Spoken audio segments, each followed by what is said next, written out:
Ticket बंटवारे की race में कांग्रेस से पिछड़ने के बाद अब बीजेपी भी उपचुनाव के लिए जल्द प्रत्याशियों के नामों का ऐलान करने जा रही है, जहां बीजेपी शुभ मुहूर्त में अपने प्रत्याशियों की घोषणा करेगी।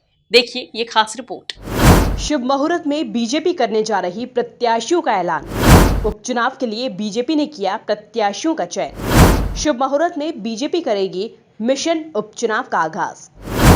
धर्म और संस्कृति की राह पर चलने वाली भारतीय जनता पार्टी उपचुनाव के लिए पूरी तरह से तैयार है, जहां उपचुनाव के लिए प्रत्याशियों का चयन भी पार्टी ने लगभग पूरा कर लिया है।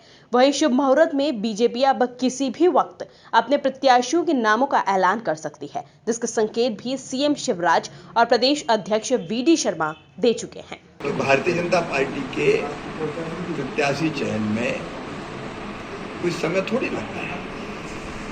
पार्टी विचार करती है और फैसला करती है। देख, पार्टी हमारी ऐसी कि जहाँ ना को कोई अलग नाम जाते, ना कोई गुटबाजी है।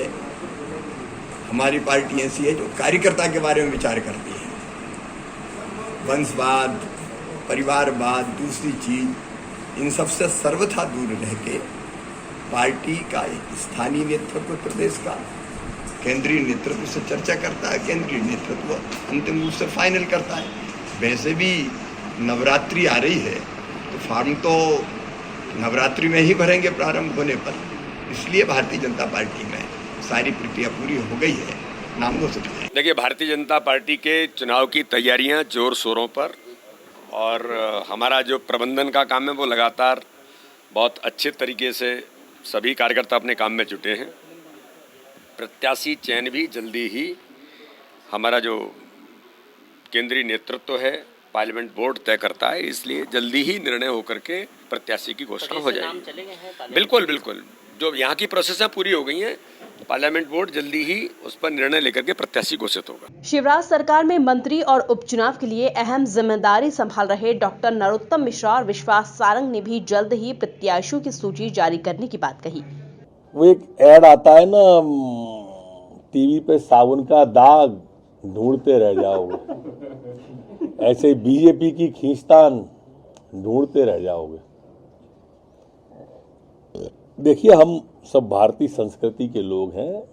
अभी पितृपक्ष निपटा है आज, लेकिन जहां तक कांग्रेस की सवाल है, तो जो विद्यार्थी पढ़ के नहीं जाता उसे कॉपी जमा करने में कितनी देर लगती बताओ। हाल जमा कर देता, उनने कर दी।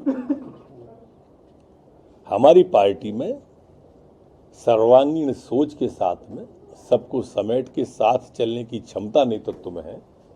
परस्पर चर्चा करके जल्दी शुभ मुहूर्त में सूची आ जाएगी। कोई डिले नहीं हो रहा। 30 अक्टूबर को मतदान है, और आप उठाकर देखिए, भारतीय जनता पार्टी में हर निर्णय हमारे संवैधानिक जो व्यवस्था है उसका पालन करते हुए होता है। हम कैडर बेस्ड पार्टी हैं। हमारे यहाँ कोई एक व्यक्ति, एक परिवार निर्णय ले लेगा ऐसा नहीं है। हमारे यहाँ नीचे से पूरा फीडबैक आता है, प्रदेश में उस पर डिस्कशन होता है, और संसदीय बोर्ड उस पर पूरी तरह से विचार करके निर्णय लेता है। तो संसदीय बोर्ड निर्णय लेगा। प्रदेश की तरफ से जो भी प्रक्रिया है वो पूरी हो चुकी है, और कैलेंडर जो हमारा बना हुआ है, नियत है। हर चीज़ भारतीय जनता पार्टी में नियत समय पर होती है, जो कि हमारा कैलेंडर है।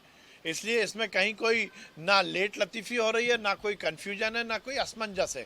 भारतीय जनता पार्टी सभी उपचुनाव प्रचंड बहुमत से जीतेगी, और ये सुनिश्चित है कि सभी उपचुनाव क्षेत्र की जनता ने ये मन बनाया है कि जिसकी देश में और प्रदेश में सरकार है, उसी का जनप्रतिनिधि हमारा भी होना चाहिए। मैं स्वयं अभी विगत 5 दिनों से चुनावी क्षेत्र में था, और जिस प्रकार से जनता का भारतीय जनता पार्टी के प्रति विश्वास है, ये इस बात को इंगित करता है कि हम सभी उपचुनाव प्रचंड बहुमत से जीतेंगे।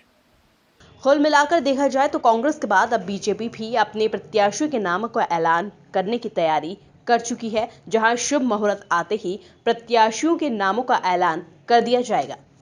Bureau report, MP news, Bhopal.